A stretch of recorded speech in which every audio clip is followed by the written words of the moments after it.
Aceh Explore menampilkan halaqah dari Masjid Raya Baitur Rahman Banda Aceh. Subscribe, komen, like, dan share.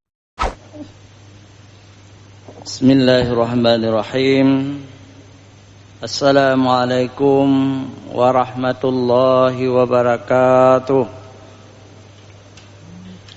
Alhamdulillahilladzi anzala minas samai ma'am فأخرج به من الثمرات رزقا لكم أشهد أن لا إله إلا الله وحده لا شريك له وأشهد أن محمدا عبده ورسوله اللهم صل على سيدنا محمد وعلى آله وصحبه أجمعين أما بعد. Puji syukur kita panjatkan kehadirat Allah Subhanahu wa taala. Allah yang telah menurunkan hujan dari langit, dan dengan hujan itu menumbuhkan tanam-tanaman untuk rezeki bagi kamu manusia. Selawat dan salam kepada junjungan alam Nabi besar Muhammad sallallahu alaihi wasallam beserta keluarga dan sahabat beliau sekalian. Yang kami hormati guru-guru kami yang hadir di subuh yang mulia ini, hadirin wal hadirat yang dimuliakan Allah, juga mustami radio-radio yang turut menyiarkan secara langsung ceramah di Masjid Raya Baitur Rahman. Kita juga ada kabar duka cita. Ada dua ulama perempuan. Jadi ulama itu bukan hanya laki-laki, ya. Ada juga ulama perempuan yang baru-baru ini meninggal dunia. Yang pertama Hajjah Asma binti Abdul Wahab Kenaloy Slimum. Jadi Syekh Abdul Wahab Kenaloy itu ulama besar Aceh 100 tahun yang lalu, ya. Jadi beliau meninggal dunia. Cucunya yang terkenal Insinyur Adwar Abu Bakar, ya, pernah menjadi gubernur dan menteri. Jadi Hajjah Asmah ini ulama perempuan Aceh. Yang kedua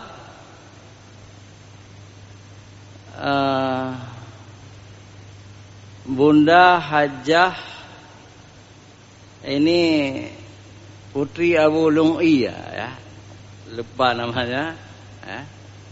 Baru juga meninggal. Beliau juga anak ulama besar, anak Abu Osman Faudi Lung'iyah, Abu Lung'iyah. Itu ulama perempuan juga. Apa tanda ulama perempuan itu? Yang pertama mampu kitab kuning. Jadi kitab gundul itu bisa dibaca. Yang kedua menjadi guru di dayahnya. Jadi yang saya sebutkan tadi itu guru di dayahnya masing-masing, ya. Saya sebutkan ini karena ada kabar. Saya diberitahukan oleh Pak Azwar Abu Bakar bahwa ibunya itu Al-Hafidah, bisa menghafal Al-Quran. Kan kita nggak tahu orang tua, ya. Tutup usia 90 tahun. Tapi yang sangat diberitahukan oleh Pak Azwar Abu Bakar kepada kita, beliau adalah pendengar radio. Semua penceramah Masjid Raya itu kesukaan beliau. kesukaan beliau. Jadi tidak satu-satu. Semua penceramah Masjid Raya itu didengar di radio, dan walaupun beliau seorang alimah, seorang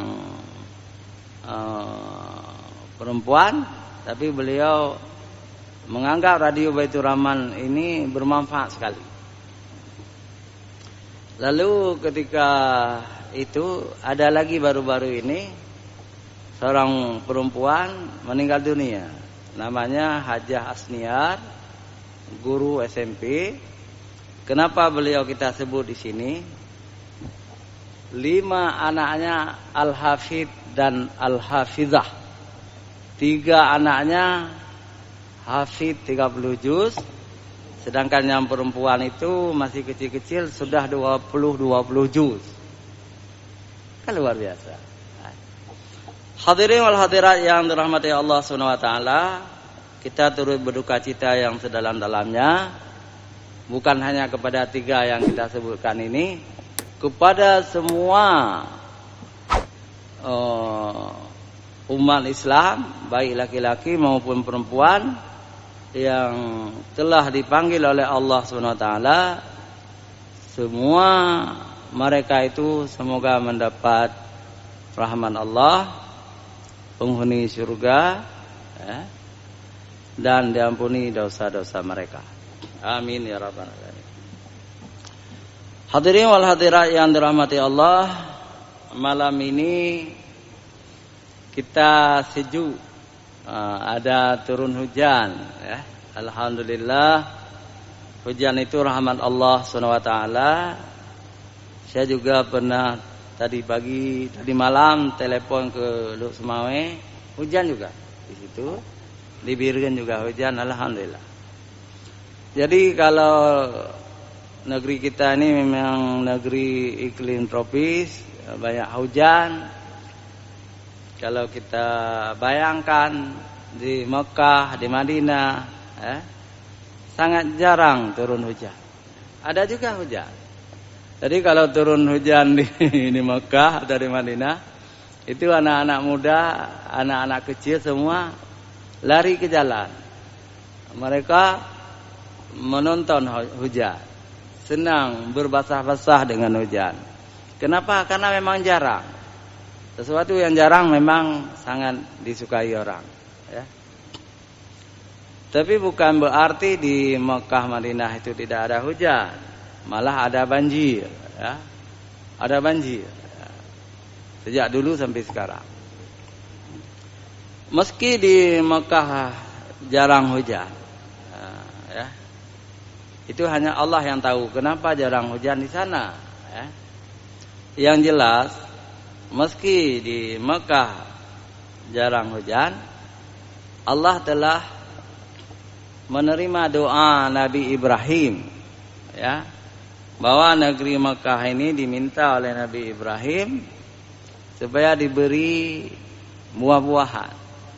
Ya, dalam Al-Quran, rupanya permintaan Nabi Ibrahim supaya Allah memberi buah-buahan kepada penduduk Mekah, ya, diterima oleh Allah doa Nabi Ibrahim. Betapa mudah buah-buahan di Mekah. Kadang-kadang tidak ada di Aceh, di situ ada. Jadi batangnya tidak ada, kebunnya tidak ada, kecuali kebun kurma, jabit, dan gandum. Tetapi buah apa perlu? Buah mangga, buah timun, buah delima, dan sebagainya. Semua ada di Mekah. Karena ada juga negeri Arab Saudi itu, di sebelah selatan itu, perbatasan Yaman itu subur tanahnya. Di Taif juga, provinsi Taif juga subur tanahnya. Di Madinah juga subur, ya. Tapi hasilnya tidak cukup untuk musim haji. Tetapi pemerintah Arab Saudi juga membuka pintu impor, ya, buah-buahan dari seluruh dunia, terutama dari negeri-negeri Arab, ya, dari negeri-negeri Islam, dari Pakistan, India, Bangladesh, Indonesia, Malaysia, seluruh dunia. Sehingga lebih kalau buah-buahan tidak merasa kurang di Mekah dan Madinah. Hadirin wal hadirat yang dirahmati Allah Subhanahu wa taala. Jamaah haji kita sedang berangkat. Aceh alhamdulillah sudah ada di Madinah semuanya. Apa nikmatnya di Madinah ya? Ada ibadah yang sangat nikmat di Madinah adalah salatul arba'in, salat 40 waktu. Orang-orang taat tidak menghabiskan waktunya untuk merokok-rokok di hotel, tidak. Yang merokok-merokok itu bukan tidak taat, tapi kurang taat apa? Ya. Karena di sebagian ulama mengharamkan rokok, sebagian ulama mengharamkan rokok. Malah yang mengharamkan rokok itu lebih kuat. Kenapa lebih kuat? Karena sudah difatwakan oleh beberapa negara Islam rokok itu haram. Tetapi pemerintah Arab Saudi juga tidak begitu kuat melarang rokok. Buktinya di hotel-hotel itu disediakan tempat merokok. Nah, itu menunjukkan. Dan ada juga rokok di pasar. Di pasar di Mekah, Madinah itu ada rokok. Terutama rokok Indonesia, ya. Rokok Indonesia, rokok kretek itu ada. Artinya tidak dilarang keras, walaupun rokok itu merusakkan kesehatan dan difatwakan haram. Jadi masih ada orang merokok. Jamaah haji kadang-kadang ditulis mamnu tadkhin, dilarang merokok. Ditulis mamnu tadkhin, dilarang merokok. Orang Indonesia merokok di bawah tulisan itu.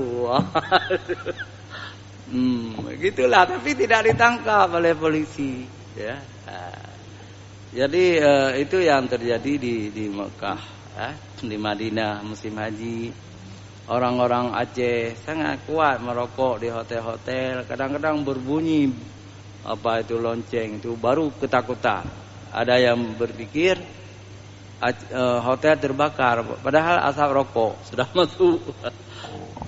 Jadi sebaiknya ya jangan merokok lah, jangan merokok. Kita mencari pahala, kan? Kenapa kita merokok? Hadirin wal hadirat yang dirahmati Allah Subhanahu wa taala, yang ingin kita ceritakan ada kepuasan batin, kepuasan keimanan, halawatul iman. Jadi memaniskan iman kita.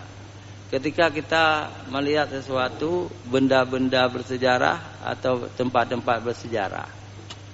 Jadi ketika kita berada di Mekah sudah kita puas luar biasa, kemudian berada di Madinah juga bertambah lagi kepuasan batin kita. Ketika kita melihat tempat-tempat ziarah yang sangat bersejarah, yang dapat menggetarkan hati kita, dapat menggetarkan kalbu kita. Hari itu sudah kita ceritakan betapa orang menangis di Raudah. Di Raudah itu di dekat makam Rasulullah sallallahu alaihi wasallam. Jadi menangis itu tidak kita buat-buat. Jadi tersentak di dada kita, lalu tercurat ke mata kita, menetes air mata kita, terharu ketika kita memberi salam kepada Rasulullah sallallahu alaihi wasallam, kepada Abu Bakar Siddiq dan kepada Umar bin Khattab yang ada di bawah kubah hijau Masjid An-Nabawi. Hadirin wal hadirat yang dirahmati Allah, Masjid An-Nabawi itu adalah masjid kedua, terbesar juga kedua. Masjid yang paling besar di dunia adalah Masjidil Haram. Yang kedua Masjid Nabawi di Madinah. Kemuliaannya juga begitu. Jadi Masjidil Haram yang paling mulia, yang kedua Masjid Nabawi. Kalau kita salat di Masjid Masjidil Haram 100.000 kali pahalanya ketimbang di masjid lain. Kalau di Masjid Nabawi, Masjid Rasulullah itu 1000 kali, ya, itu kan. Artinya maka orang berlomba-lomba untuk bisa salat di Masjid Nabawi, salat arba'in 40 waktu. Kata Rasulullah, barang siapa salat 40 waktu tanpa lalai, artinya sempat takbiratul ihram, tidak masbuk, dijamin masuk surga. Nah, ya. Jadi ketika saya menunaikan ibadah haji, yang pertama tidak bisa sampai 40 waktu di 8 hari di Madinah tahun 2000 karena saya petugas haji.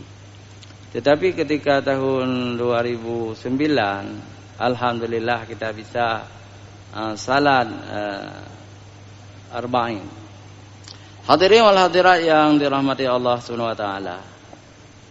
Betapa banyak di antara jamaah kita, mudah-mudahan bukan kita ya, yang sampai di sana malas, tidak mau salat arba'in.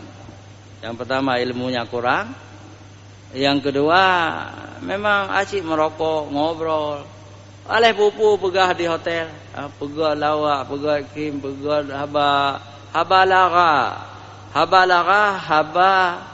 yang tidak ada manfaatnya. Tapi itulah yang paling disukai oleh jemaah haji, karena setan itu memberi suntikan ke dalam dada mereka, sehingga yang mereka ceritakan itu habalaka, kabarlaka, ya.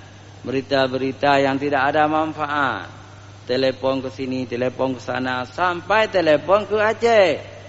Siapa ditelepon di Aceh? Itu kan.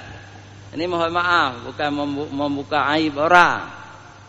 Kepala PU, hai proyek yang panjang lelang, nyobrol kelon, Bu. Itu kan. Kepu di Mekah kepu dia pikirnya. Di Madinah kepu dia pikir ke proyek-proyek dengan dai haji, ya. Itulah karena ada teknologi Android ini, ya. Ada HP canggih, ya, suruh sepuluh komunikasi. Nah, kenapa tidak mau ibadah, menjaga salat, ya? Ada juga yang suka ziarah kemana-mana, berkali-kali mengambil, memang ibadah sunat, umrah sunat berkali-kali. Tetapi yang paling kita tidak sukai ketika banyak lalai dengan salat. Banyak sekali orang lalai dengan salat. Hadirin yang dirahmati Allah, namun demikian berziarah ke masjid-masjid yang bersejarah dibangun oleh Rasulullah sallallahu alaihi wasallam juga bisa mendatangkan wajilat qulubuhum, bergetar hati mereka. Misalnya ada 3 masjid di Madinah itu yang paling bersejarah. Yang pertama tentunya Masjid Rasulullah, Masjid An-Nabawi. Ini di tempat dibuat oleh Rasulullah ini adalah tanah anak yatim yang dibeli oleh Rasulullah dengan uang Rasulullah pribadi. Jadi tanah itu dibeli. Di dalam tanah itu ada yang pertama pohon kurma, karena kebun, ya. Yang kedua ada pohon gadrat. Itu pohon gadrat itu adalah pohon berduri. Yang ketiga ada kuburan umum, kuburan orang-orang jahiliyah, kuburan orang-orang kafir sebelumnya. Setelah Rasulullah membeli tanah itu dari anak yatim, jadi pohon kurma itu ditebang, dijadikan tiang-tiang masjid. Sedangkan pelepah kurma itu dijadikan atap masjid. Lantainya apa? Lantainya pasir dan tanah dicampur. Kerikil, pasir, tanah. Nah, itu waktu itu lantainya. Dindingnya ada 2 meter. Itu gotoroyo. Dari apa dibuat oleh Rasulullah? Dari tanah liat semacam batu bata, ya. Batu bata dibentuk-bentuk, dipasang. Dan tidak terlalu besar waktu dibuat oleh Rasulullah, 20 kali 30. Oh, besar juga 20 kali 30. Kemudian diperluas oleh raja-raja, oleh khalifah-khalifah sampai sekarang menjadi masjid yang sangat besar. Kalau saya tanya Pak Darmawan, kira-kira berapa kali masjid raya Pak? Menurut Bapak? Kira-kira aja. 5 ya, mungkin juga lebih. Kedua lebih ya. Sangat besar, luar biasa. Hadirin wal hadirat yang dirahmati Allah Subhanahu wa taala, di Masjid Nabawi itu sudah kita ceritakan yang lalu. Saya ingin ceritakan masjid yang lebih tua dari Masjid Nabawi. Yang lebih tua dari Masjid Nabawi adalah Masjid Quba. Nah, Masjid Quba itu masjid pertama di Madinah, tentu di luar kota zaman dulu. Ketika Rasulullah tiba hijrah, beliau membangun Masjid Quba. Dan Masjid Quba sekarang ini juga sang Nabi Masjid Raya Baitur Rahman, atau lebih luas lah Mas. Ya, Masjid Quba.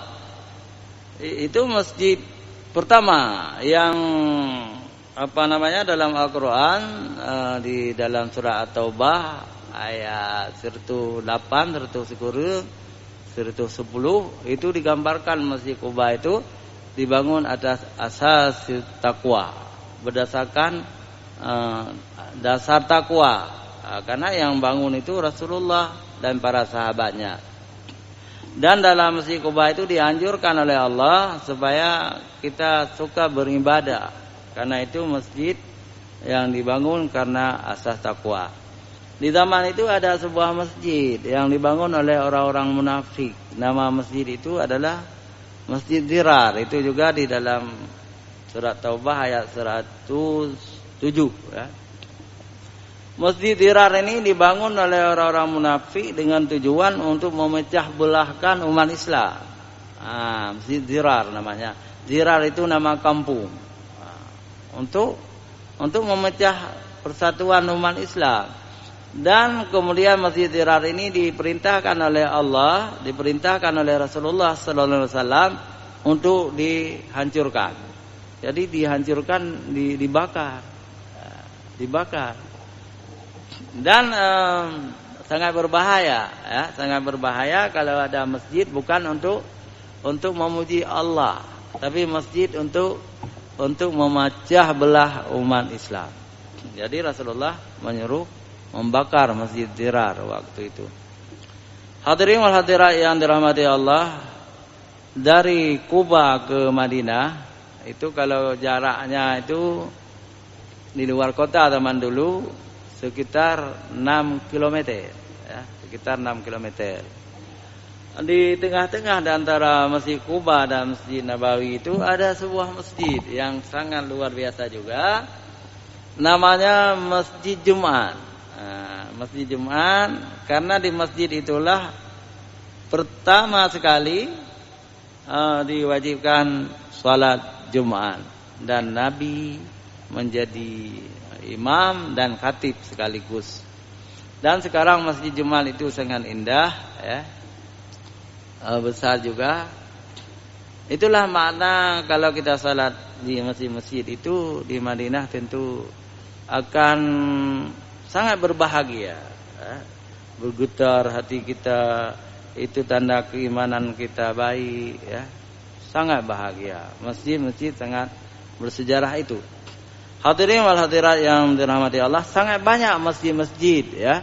Di Madinah itu sangat banyak, Masjid Abu Bakar, Masjid Umar, Masjid Utsman, Masjid Ali, Masjid macam-macam lah, sangat banyak.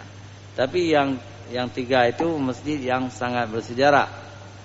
Hadirin wal hadirat yang dirahmati Allah, kalau kita di Madinah juga kita berziarah ke satu tempat yang sangat bersejarah, yang sangat bersejarah di Madinah. Saya pikir Uhud ya, perang Uhud. Perang Uhud ini terjadi tahun ketiga Hijrah. dalam perang pertama tahun kedua Hijrah, perang Badar. Jadi perang Badar mutlak dimenangkan oleh Rasulullah sallallahu alaihi wasallam dan umatnya, walaupun jumlah mereka itu sedikit, orang kafir lebih banyak. Di dalam perang Uhud memang masih banyak orang kafir, orang Islam sudah bertambah tapi masih sedikit. Tapi yang jadi masalah waktu itu ada pelanggaran perintah Rasulullah. Rasulullah telah memerintahkan kepada panglima supaya jangan turun-turun di atas bukit kecil, bukit namanya Bukit Rumah. Rumah itu bahasa Al-Quran bukit melempar. Jadi di situ disuruh lempar senjata kepada orang kafir, ya. Tetapi ketika orang kafir itu hampir kalah, mereka lari, kena busur, kena senjata orang Islam, orang kafir itu lari. Lalu orang yang di atas bukit itu turun, ingin mengajar harta ghanimah, rampasan perang. Akhirnya waktu itu Khalid bin Walid masih kafir. Khalid bin Walid mencari posisi bersama teman-temannya, naik ke atas bukit rumah itu, ditembaklah atas orang Islam. Dan waktu itu Rasulullah sudah sangat berbahaya, ya. Sudah berbahaya. Tetapi barang siapa ingin masuk surga, bantulah saya, kata Rasulullah. Itu luar biasa. 8 pemuda Ansar itu memeluk Rasulullah, dan 8 pemuda Ansar itu tewas, syahid, karena kena senjata-senjata orang kafir. Ke-8 pemuda Ansar itu dijamin masuk surga karena membela Rasulullah.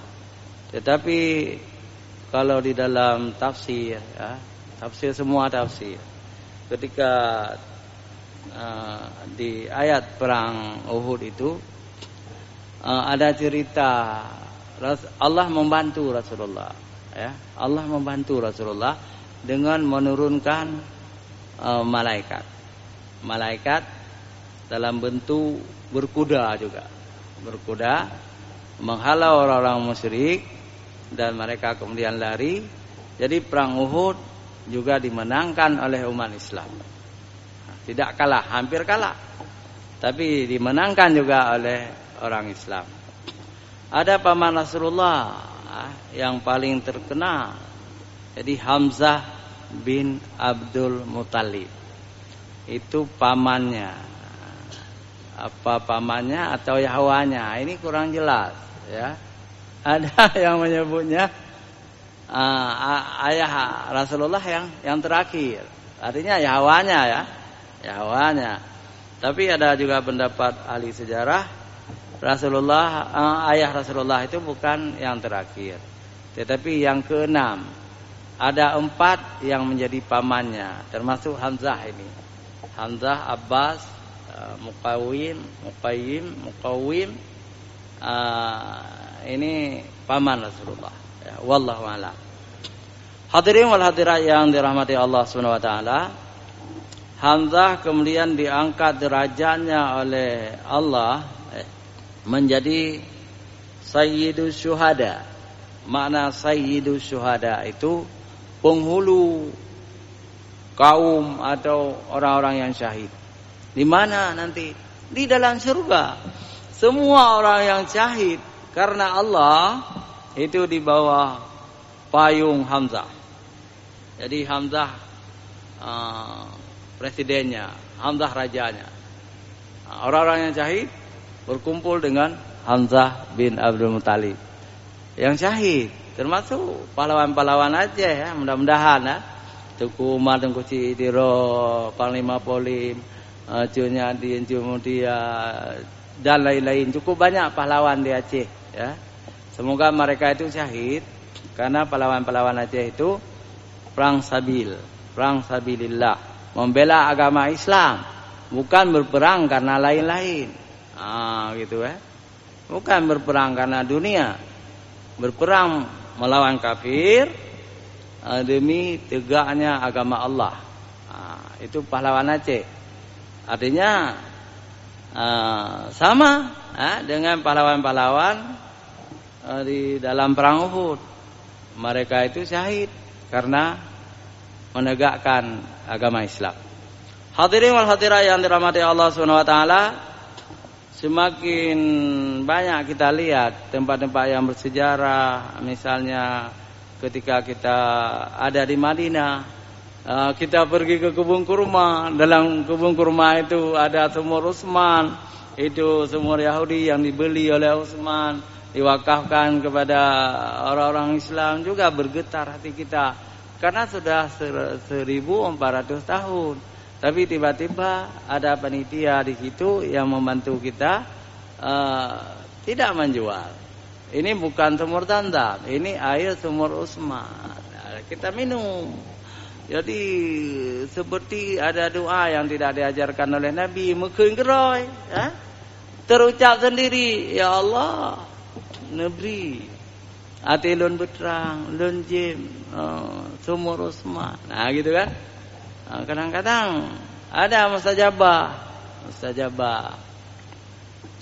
Macam-macam lah. Ada orang yang berniat supaya mengandung istrinya sudah 8 tahun tidak mengandung setelah meminum air sumur Utsman. Itu pengakuan pengakuan dari seorang jemaah haji kepada saya. Tidak saya sebut namanya. Tetapi bolehkah seperti itu? Boleh saja. Ada juga pendapat yang tidak boleh. Ya. Kenapa tidak boleh? Karena Khalifah Umar bin Khattab ya pernah menutup sumur di Jirana. Ya. Sumur di Jirana itu ditutup oleh Umar bin Khattab. Kenapa ditutup? Karena banyak sekali orang mengambil. Rasulullah pernah bermandi dan wudu di sumur Jirana. Kemudian orang-orang berlomba-lomba mengambil air sumur Jirana, menjadikan obat ini obat itu. Akhirnya untuk menjaga akidah kaum muslimin, Umar bin Khattab menutup sumur Jirana. Itu kan problem ya. Ada juga sumur satu lagi yang ditutup di sumur Birha, itu ditutup juga oleh Umar bin Khattab karena menjaga akidah. Ada pohon di Hudaybiyah, pohon besar, karena dikeramatkan oleh orang, dipotong juga oleh Umar bin Khattab. Umar bin Khattab juga hampir melarang orang mencium Hajar Aswad. Nah, ini cerita-cerita masalah akidah. Tetapi kita tidak masuk karena bukan bidang saya, kan? Bukan bidang saya. Kita akui memang ada yang disebut dengan keramat misalnya. Itu kan tidak masalah, dibolehkan. Ada peninggalan ulama-ulama, air-air yang mustajabah, wallahu a'lam. Hadirin wal hadirat yang dirahmati Allah, mudah-mudahan suatu saat kita bisa kembali ke tanah suci. Apakah kita menunaikan ibadah haji kembali atau umrah, supaya kita bisa menyaksikan kembali peninggalan-peninggalan Rasulullah sallallahu alaihi wasallam. Sekarang ada di kota Hudaybiyah. Di kota Hudaybiyah itu 27 km ke ke selatan Madinah, Itu ada museum. Museum. Orang-orang Arab Saudi itu memang terlambat, karena mereka menganggap semua itu sia-sia. Sekarang tidak diharamkan lagi mengumpulkan benda-benda kuno peninggalan-peninggalan sahabat ada di Museum Hudaybiyah. Dan ketika tahun 2009 saya ke sana. Kita saksikan. Tetapi yang banyak di situ adalah bukan aslinya. Replika istilahnya ya. Replika. Ada sandal Rasulullah, ada janggut Rasulullah, baju Rasulullah, itu kan. Di mana yang aslinya? Nah, di mana yang aslinya? Di Turki, di Istanbul, di Museum Topkapi di Istanbul. Itu pedang Utsman, pedang Rasulullah, itu yang asli di situ. Kalau replika tiruan itu sekarang banyak, bukan hanya di Hudaybiyah, tapi di Jakarta juga sudah ada, ya. Di Jakarta sudah ada, itu bukan asli, bukan asli. Pernah dibawa, kadang-kadang dibawa ke Aceh itu untuk mencari dana. Itu sebenarnya tidak baik. Kalau ditinjau di segi akidah, itu tidak baik, ya, tidak baik. Rasulullah tidak pernah menyuruh memamerkan janggutnya, memamerkan rambutnya. Itu kan ulah manusia, ya. Manusia mencari-cari uang dengan benda-benda yang dinamakan dari Rasulullah. Yang paling hebat di antara khalifah adalah Umar bin Abdul Aziz. Ya. Umar bin Abdul Aziz ini keturunan Umar bin Khattab. Ya. Ketika dua pencuri itu duduk nganggur, satu pencuri nampak pikiran dia. Ya susah dah. Kalau kita mencuri nggak ada rumah yang tidak ada penghuninya. Begini, kita tipu khalifah. Bagaimana kita tipu khalifah? Ini sandal buruk saya ini, sandal tua saya ini. Kita bilang, ini punya Rasulullah. Ini sandal Rasulullah. Kalau kita bawa kepada Khalifah Umar bin Abdul Aziz, beliau akan menggantikan dinar yang banyak kepada kita. Oh yuk, mereka masuk di sana, diterima oleh Umar bin Abdul Aziz. Tapi Umar bin Abdul Aziz itu seorang ulama, seorang khalifah yang sangat alim, yang ma'rifatullah juga. Dikatakan, wahai khalifah, ini sudah dibungkus. Ini sandal Rasulullah sallallahu alaihi wasallam. Kami ingin menyerahkan kepadamu. Oh boleh. Lalu dikasih uang. Dikasih uang sangat sedikit, dikasih uang. Ditanya, wahai khalifah, kenapa sangat sedikit harganya? Nah, kenapa sangat sedikit? Saya dengar engkau sedang mengumpulkan barang-barang dari Rasulullah, engkau bayar sangat mahal. Cukuplah dengan saya berikan itu. Pulanglah kamu. Pulanglah dua pencuri itu. Sampai di pos jaga, mereka ngomong lagi. Tak pengen khalifah, bisa kita tipu. Yang penting sudah ada uang, kita makan-makan sekarang. Gitu kan. Lalu polisi itu atau security menghadap khalifah. Iya khalifah, yang tadi rupanya pencuri sudah menipu itu bukan sandal Rasulullah. Ya memang saya tahu kalau sandal Rasulullah akan saya beli sangat mahal. Karena saya tahu mereka berdusta, maka saya kasih uang sedikit supaya mereka jangan lapar. Gitu. Supaya jangan lapar, jangan sampai mereka mencuri. Hadirin wal hadirat yang dirahmati Allah, berhati-hatilah dengan benda-benda kuno, termasuk kita di Aceh ada yang datang dengan benda-benda palsu. Ini pedang Umar Johan Pahlawan, ini rencong Tengku Cik Ditiro. Jangan terlalu percaya. Kalaupun benar, apa manfaatnya untuk kita? Kita simpan-simpan saja, tidak ada manfaat.